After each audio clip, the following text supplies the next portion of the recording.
नमस्कार, मैं सीमा। युवा जगत में आप सबका स्वागत है।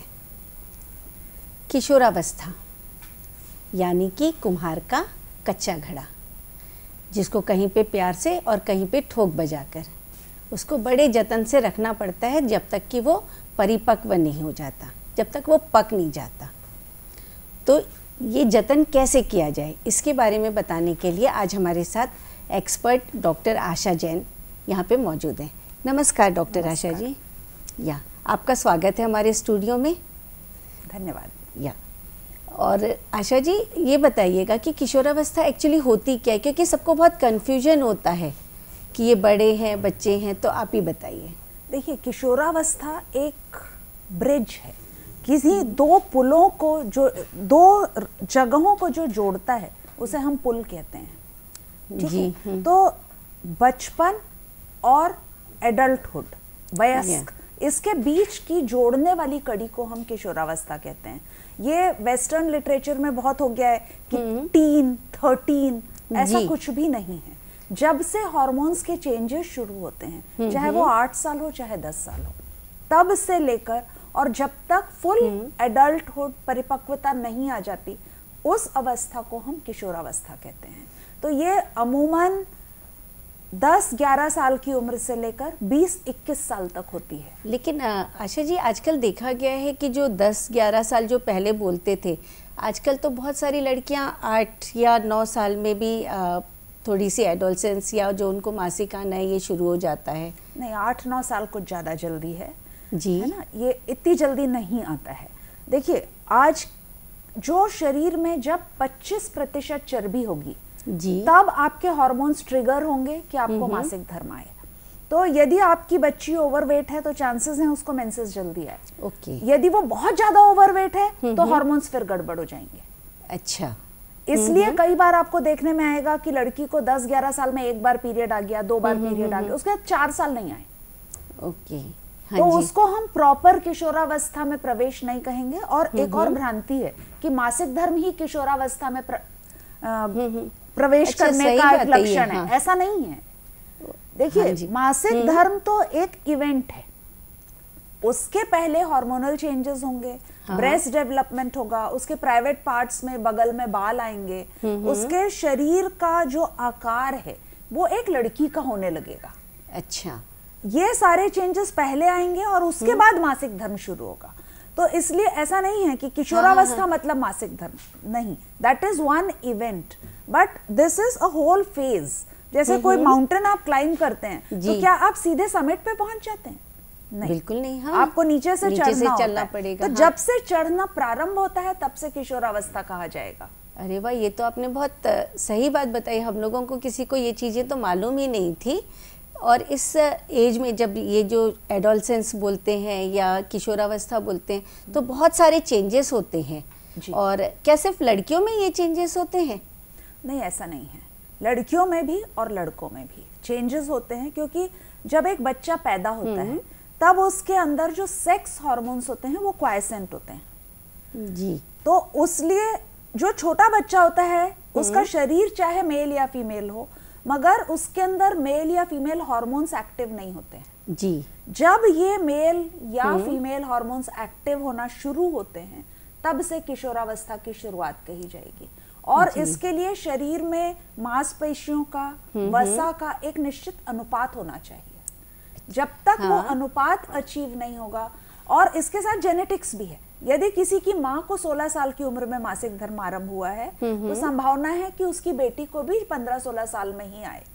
अच्छा, ये भी जेनेटिक्स होता है? ये भी जेनेटिक्स होता है। जैसे किसी की मदर का मीनोपॉज 35 में हो गया तो चांसेस है कि लड़की का भी मीनोपॉज जल्दी होगा।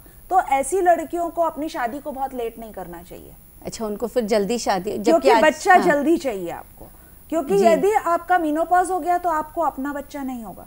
तो किशोरावस्था भी इसी तरह की चीज है, मल्टीफैक्टोरियल। मल्टीफैक्टोरियल मतलब हम किसी एक चीज को रिस्पॉन्सिबल नहीं कह सकते। उसके जीन्स हैं, उसका एनवायरमेंट है, उसके साथ उसका खान पान है, उसकी हैबिट्स हैं कि वो पूरे टाइम बैठी रहती है या बहुत ज्यादा एक्टिव है। उसके ऊपर उसका किशोरावस्था कब प्रारंभ हो रहा है ये शुरू होता है। ये तो बहुत सारी चीजें हो गई। तो फिर लड़कियों को अपना ध्यान कैसे रखें, उनको कैसे समझ में आए कि हम लोगों को अपना ध्यान रखना चाहिए? देखिए, आपकी जितनी भी उम्र है, क्या आपने अपने अंदर बचपन से अभी तक कोई फर्क महसूस किया? नहीं। है ना? हमें तो लगता है हम वही हैं। हम वही हैं, सही मगर बात है। जो देखने वाले हैं उन्हें फर्क महसूस होता है जी। किशोरावस्था में भी बच्चे को ये लगता है कि उसके साथ जो हो रहा है वो सब नॉर्मल है, उसे चेंज का एहसास नहीं होता। उसके पेरेंट्स को, उसके टीचर्स को, उसके दोस्तों को उस बात का एहसास होता है कि अब इसके अंदर फर्क आ रहा है। जी, होता है ना, अचानक से अपन कभी बच्चों को बड़ा दिखने लग जाते हैं, कभी उनकी आवाज चेंज हो जाती है, बहुत सारे लड़कों में आवाज चेंज की बात है, लड़कियों में आवाज चेंज नहीं होती है। जी, लड़कों के अंदर आवाज चेंज होगी, वो भी एक फेज होता है बहुत लंबा। ऐसा नहीं है कि आज लड़की की आवाज थी और कल लड़के की हो गई। वो 2-3 साल का समय होता है जिसमें हमारे हिंदुस्तान में तो हम लड़कों को फिर कुलंजन और मुलेठी सब चूसने बोलते हैं कि गला खराब हो रहा है। सो ये एक फेज है। उसी तरह लड़कियों के मासिक धर्म में जब आपको उनके शरीर में चेंजेस दिखें, मेरे पास मदर्स अपने बच्चों को लेकर आती हैं कि ब्रेस्ट देखिए इसमें दर्द हो रहा है, इसको चोट लग गई है। तो ब्रेस्ट का डेवलपमेंट दोनों ब्रेस्ट का एक साथ चालू नहीं होता, 1 by 1 होता है। और इसको देख के मदर्स हमेशा कंफ्यूज हो जाती हैं कि एक तरफ ये बड़ा हो रहा है, इसमें गठान हो गई है, इसमें दर्द हो रहा है। That is normal. अच्छा, ये तो बहुत स्ट्रेंज सी चीज है कि एक बार में। हाँ, ब्रेस्ट दोनों एक साथ ग्रो नहीं होते, दोनों एक साइज के नहीं होते, उनकी स्पीड एक सी नहीं होती है। और ब्रेस्ट के डेवलपमेंट के 5 स्टेजेस हैं, मगर जो लास्ट और फाइनल स्टेज है दैट इज जब वो लड़की प्रेग्नेंट होगी तब। 5th स्टेज का ग्रोथ बच्चा प्रेगनेंसी होगी तब होगा। स्टेज 4 पे अरेस्ट हो जाता है जब तक प्रेगनेंसी ना, जब तक प्रेगनेंसी तो ये ब्रेस्ट डेवलपमेंट शुरू होता है, बगल में बाल आते हैं, फिगर थोड़ी चेंज होती है। लड़की ऑपोजिट सेक्स के लिए अवेयर हो जाती है। मतलब वो जो ऑपोजिट सेक्स के लोग हैं उनको देख के या शर्माना या उनको बहुत ज्यादा खुद को मतलब सजाना संवारना, ये सारे चेंजेस देखकर समझ में आना चाहिए कि अब इसके अंदर हार्मोनल चेंजेस शुरू हो गए हैं। और जो मैं एनवायरनमेंट की बात कर रही हूँ, आज यदि आप मैक्सिमम चैनल्स को देखें तो चाहे टूथपेस्ट बेचना हो, चाहे कार, चाहे कंप्यूटर, उसके अंदर सेक्स को अलग अलग तरीके से परोसा जाता है। हाँ। और टीवी को सारे बच्चे पेरेंट्स के साथ बैठ के देखते हैं। पेरेंट्स के पास टाइम नहीं होगा तो भी बच्चे देखते हैं। ये सारे जो सोशल इनपुट उनको जाते हैं उससे वो सेक्सुअली अवेयर हो जाते हैं। हाँ। और सेक्सुअली अवेयर होते हैं तो किशोरावस्था जल्दी आती है। अच्छा, एक चीज़ बताइए आशा जी, जैसे अभी तो बहुत सारे हमारे सोशल चीज़ें चेंज हो गई है कि क्या क्या एनवायरनमेंट होते थे। तो पहले तो जब मासिक धर्म वगैरह होता था लड़कियों को तो बहुत छिपाया जाता था उस बात को, लेकिन आज की डेट में तो लड़कियां बराबरी पे चल रही है। तो क्या ये छिपाने की बात है कि ये नॉर्मल बात है? लड़कियां कैसे बिहेव करें? सामान्य बिहेव करें। आप टॉयलेट जाते हैं तो क्या आप सबके सामने जाते हैं? बिल्कुल नहीं। मगर क्या आप छुपाते हैं कि मेरे को टॉयलेट जाना है? बिल्कुल नहीं। हाँ। बस यही व्यवहार आपको मासिक धर्म के साथ करना है। आपको छुपाना भी नहीं है और आपको दिखाना भी नहीं है। तो वो सहज नॉर्मल प्रक्रिया है। जिस तरह आपके मुंह से लार निकलती है, आंख से आंसू निकलते हैं, यूरिन निकलता है, मोशन निकलता है, उसी तरह मासिक धर्म में यदि मासिक धर्म क्या है? What is menses? ये तो it is failure of pregnancy. जो मासिक धर्म का उद्देश्य है प्रकृति के हिसाब से वो ये है कि इस लड़की को इसके माध्यम से गर्भ ठहरे। जब गर्भ नहीं ठहरता तो बच्चेदानी के अंदर बच्चे के स्वागत की जो तैयारी होती है उसे बाहर फेंक दिया जाता है, उसे हम मासिक धर्म कहते हैं। अब आप ही बताइए इसमें छुपाने की क्या बात है? इसमें छुपाने की तो कोई इसमें बात छुपाने नहीं की है। कोई बात नहीं, मगर ये भी तय है कि ये फ्लॉन्ट करने की भी चीज नहीं है। हाँ, दिखाने की भी नहीं है। आप दिखाइए भी मत और छुपाइए भी मत, सहज रहिए। यह शरीर की एक सामान्य क्रिया है जो ये बताती है कि आपका शरीर अब गर्भ धारण के योग्य हो चुका है। अच्छा, और जी आपको गर्भ नहीं ठहरा है। अच्छा, हाँ, लेकिन ये बताइए कि अब जैसे पहले के लोग तो बोलते थे बच्चियां होती है, छोटी होती है, कि रेस्ट करो, लेकिन अभी तो लड़कियां खेलती कूदती है, वहाँ पे तो डेट्स के हिसाब से चलेंगी नहीं चीज़ें, तो उनको कैसे करना चाहिए? देखिए, मैं भारतीय परंपराओं की बहुत बड़ी मैं उन्हें बहुत आदर देती हूँ। उसकी वजह क्या है कि वो परंपराएं उस समय बनी थी और परंपरा हमेशा काल के अनुरूप होती है। हाँ, समय आज हमारी परंपरा वो नहीं है। क्यों? क्योंकि आवश्यकता नहीं है। आप खुद सोचिए, जब एक लड़की को 5 किलोमीटर दूर से सिर पे ढो के पानी लेकर आना है, चक्की में आटा पीसना है, गाय धोनी है, गोबर लीपना है, तब उसके शरीर पर कितना अधिक शारीरिक श्रम हो रहा है। तो बहुत सारा श्रम और हो रहा है। मासिक धर्म जब होने वाला होता है, उस समय आपकी सारी मांसपेशियां ढीली हो जाती हैं। तो यदि उस समय लड़कियां उतना श्रम करती हैं तो उनके शरीर को नुकसान होगा। इसलिए उस समय ये नियम बने थे।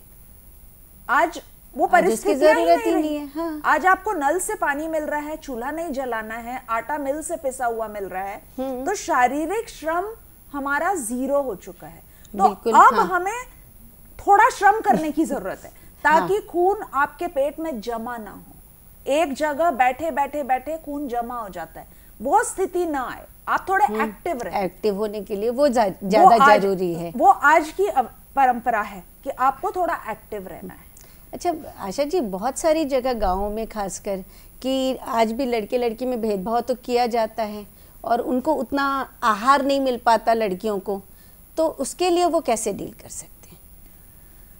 देखिए, लड़के और लड़की न कभी बराबर थे न कभी बराबर होंगे। प्रकृति ने उन्हें बराबर बनाया ही नहीं। सही बात है। ठीक है, दोनों हमेशा अलग रहेंगे, अलग चीजें और एक दूसरे के पूरक हैं। ये हमें समझना होगा कि ये एक दूसरे के पूरक हैं, ये बराबर नहीं है।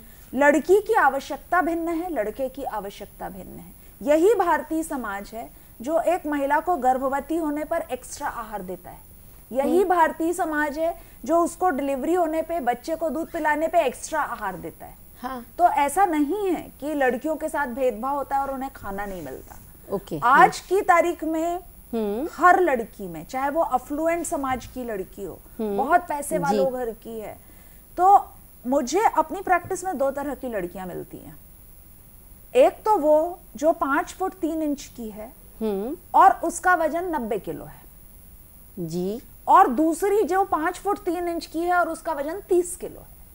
जी हाँ, होती है। हाँ, बस यही इम्बैलेंस हमें ठीक करना होगा और ये आहार और एक्सरसाइज से होगा और ये पेरेंट्स के सेंसिटाइजेशन से होगा। पेरेंट्स को समझ में आना चाहिए हमारा बच्चा तो खाना नहीं खा रहा, तो ठीक है, वो इतना बड़ा पैक ऑफ बिस्किट्स खा रहा है या चिप्स खा रहा है या पिज्जा मंगा के खा रहा है, तो माँ बाप की नजर में उसने खाना खाया ही नहीं। हाँ, सही बात है। ठीक है, मगर उसको 2000 कैलोरी चली गई या 3000 कैलोरी चली गई। हाँ। तो ऐसे बच्चे बहुत मोटे होते हैं जी। दूसरा एक्सट्रीम है जो आजकल के टीवी शोज देखकर या मॉडलिंग के इरादे में या स्लिम फिट जीन्स में फिट होने के चक्कर में, अब वो लड़कियां ऐसी होती हैं जिनके शरीर में थोड़ा भी काम करने की ताकत ही नहीं होती है, क्योंकि हड्डी है हाँ। और चमड़ी है, बीच में मांसपेशी नाम की कोई चीज नहीं है। हाँ, तो ये तो हमें बहुत बचपन से जी। बच्चों को यह सिखाना होगा कि आपका शरीर एक यंत्र है, इट्स एन इंस्ट्रूमेंट, और ये इंस्ट्रूमेंट ऐसा है जो हर वक्त चेंज हो रहा है और हमें रास्ते में, ये जो जीवन की राह है, इस पर रिप्लेसमेंट नहीं मिलने वाला है। हाँ, किसी भी चीज का रिप्लेसमेंट। तो इसलिए इसी शरीर को चूंकि हमें आगे तक चलाना है और ये हमारा यंत्र है, तो हमें इसे संभाल के रखना है। हाँ, जैसे कार है, संभाल के रखना है। एग्जैक्टली। बिल्कुल, कार है, अगर उसमें डीजल नहीं डालेंगे तो चलेगा कैसे?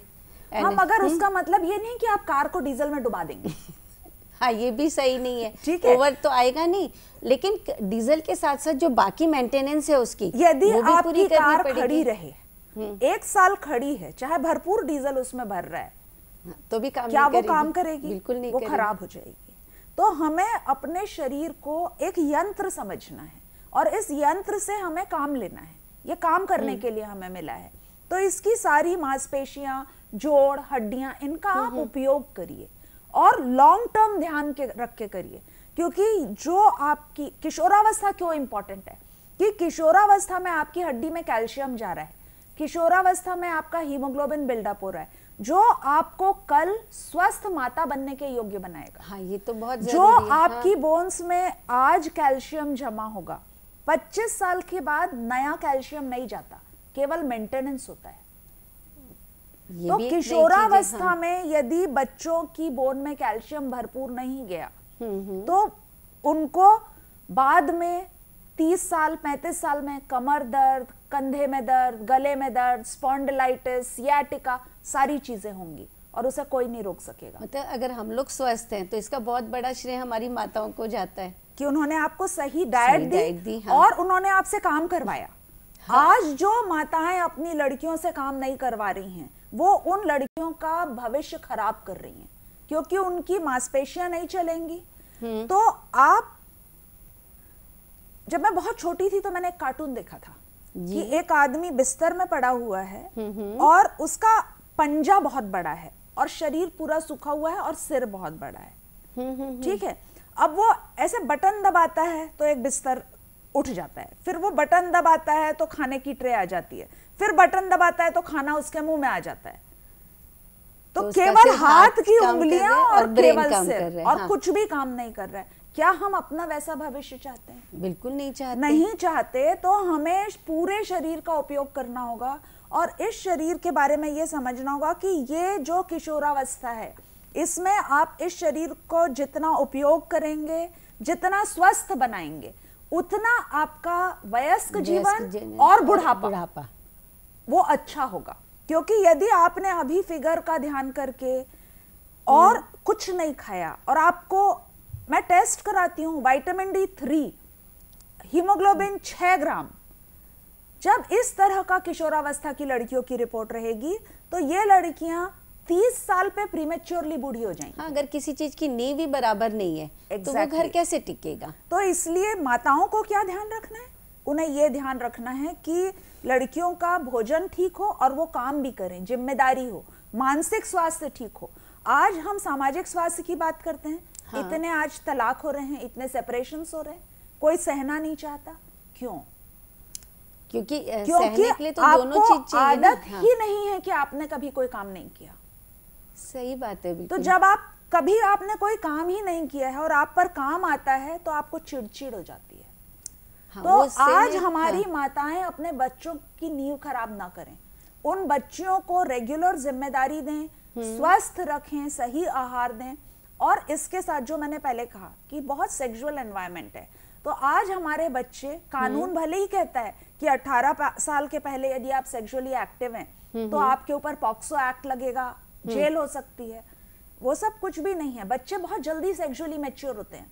तो माता पिता को उनसे बात करने की आवश्यकता है और ध्यान रखने की आवश्यकता है कि हमारा बच्चा या बच्ची यदि वो ट्यूशन के लिए गया है तो ट्यूशन ही गया है। ये बहुत जरूरी है। हम अपने बच्चे पे विश्वास पूरा करें, मगर हम उसके साथ ही सावधानी भी पूरी रखें, क्योंकि चरस, गांजा, अफीम, इन सब चीजों की लत भी इसी समय लगती है। हाँ, और वो एक दूसरे से लगती है। और जब एक बार, अभी 4-5 दिन पहले मैं अपनी कॉलोनी में रात में वॉक कर रही थी तो मुश्किल से 7-8 साल के बच्चे स्मोक करते हुए घूम रहे थे। उनके हाँ। माता पिता को नहीं पता, 3 लड़के साथ में घूम रहे हैं और स्मोक कर रहे हैं। माँ बाप को सावधान रहने की जरूरत है, क्योंकि जो बच्चे इस ढंग से अपना शरीर खराब कर रहे हैं वो हमारे देश का स्वास्थ्य खराब कर रहे हैं। हाँ, ये वो हमारे देश के फ्यूचर के जीन्स खराब कर रहे हैं। तो पेरेंट्स अलर्ट रहें, सावधान रहें कि हमारा बच्चा गलत संगत में ना पड़े, वो किसी और के लिए खुद गलत संगत ना बने। और सही बात, ये साथ ही साथ है। और हाँ। साथ ही साथ सही आहार ले। और यदि हम अपने बच्चों का किशोरावस्था में उनके मन को डायरेक्शन देंगे, यदि उनको भरपूर आदर देंगे, उनके दोस्तों के सामने उनकी बेइज्जती नहीं करेंगे, तो वो बच्चे हमारी इज्जत करेंगे। और उनको यदि डायरेक्शन दे दिया जाए तो आज हमारे बच्चे, जो अभी हमारी क्रिकेट टीम ने ऑस्ट्रेलिया के अगेंस्ट परफॉर्म किया, वो बच्चे हैं पर बचपन से मोटिवेटेड कि मुझे खेलना है। तो यदि आपका बच्चा किसी डायरेक्शन में, किसी भी डायरेक्शन में सेल्फ मोटिवेटेड है तो आप उसको प्रमोट करें, ये चाहे तो वो energy, आर्ट हो, हाँ, चाहे वो किसी राइटिंग भी हो, चीज़ चाहे में वो हो। गेम्स हो, चाहे वो स्टडी हो। ये तो सही बात बोले आशा जी, क्योंकि बच्चों की एनर्जी बहुत हाई होती है, तो उसको कहीं और फोकस उसको करने कहीं की ना जरूरत कहीं है। चैनलाइज करना बहुत जरूरी, नहीं तो फिर वो तहलका मचाएगी। और वो तहलका मचाती है तो सबसे बड़ी दुर्भाग्य की बात यह है कि वो सबसे ज्यादा नुकसान खुद को पहुंचाते हैं। ये तो मैंने देखा है आशा जी, क्योंकि होता है कि बहुत सारे लोग बोलते हैं कि हमारे बच्चे बहुत बदमाशी कर रहे हैं, जबकि क्योंकि वो बच्चों को बाहर खेलने नहीं लेके जाते, तो उनका डेवलपमेंट ही नहीं हो पाता। खेल से जो सीखते हैं उन लोग वो चीज़ें सीख नहीं पाते हैं। तो ये जितनी भी चीज़ें आप अभी बता रहे हैं कि न्यूट्रिशनल बहुत ज़रूरी है बच्चों को, उनका फिज़िकल बहुत ज़रूरी है। एक चीज़ और पूछना चाहूँगी कि गलत संगत में जाने से रोकना, क्योंकि अभी जो हमारी बातें देखिए, हुई, यदि आपको अपने बच्चे से दो तरह के संबंध रखने हैं, एक आप बच्चे के मित्र बने, मगर ये कभी ना भूलें कि मित्र उसके लिए संसार भर में है, माता पिता आप अकेले हैं। तो अपना माता पिता का जो फर्ज है उसे आप ना भूलें, क्योंकि बच्चे को गलत राह से रोकने वाले केवल माता पिता होते हैं। गलत राह से केवल माता पिता ही रोक सकते हैं, बड़े नहीं रोक सकते हैं।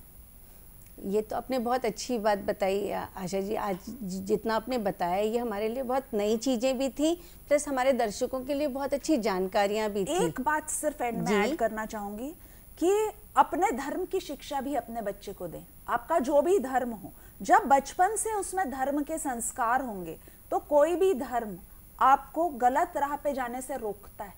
इसलिए अपने बच्चों को केवल ABCD न सिखाएं, अपने देश की संस्कृति अ से अनार से, अ से अज्ञानी से ज्ञ से ज्ञानी तक पहुंचाएं।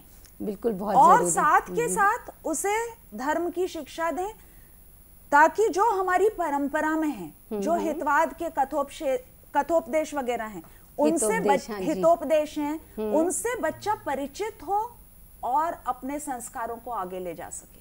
ये तो बहुत सारी चीज़ें आपने बहुत अच्छी बताई, जो कि हमारी जानकारियों को बहुत बढ़ाता है। और सही बात है कि अगर हम किशोरावस्था के एक एक बच्चे की अगर हम बराबर ध्यान रख पाते हैं, तो सही मायने में हम फ्यूचर के माँ बापों का ध्यान रख रहे हैं, पूरे परिवार का ध्यान रख रहे हैं, जो कि हमारे देश की संपत्ति है। और संपत्ति का अगर उचित रख रखाव नहीं हुआ, उसको हम बराबर देखेंगे नहीं, उसको नरिश नहीं करेंगे, तो हमारी फ्यूचर जो है वो पूरी की पूरी खतरे में पड़ जाएगी। तो अपने फ्यूचर को संभालने के लिए, हमारे देश के फ्यूचर को संभालने के लिए और हमारे भावी परिवारों को संभालने के लिए बहुत ज़रूरी है कि हम अपने किशोरों का पूरा ध्यान रखें, चाहे फिर वो बेटा हो या बेटी हो। और हमारा आज का प्रोग्राम देखने के लिए, सुनने के लिए आप सबको बहुत बहुत धन्यवाद। नमस्कार। नमस्कार।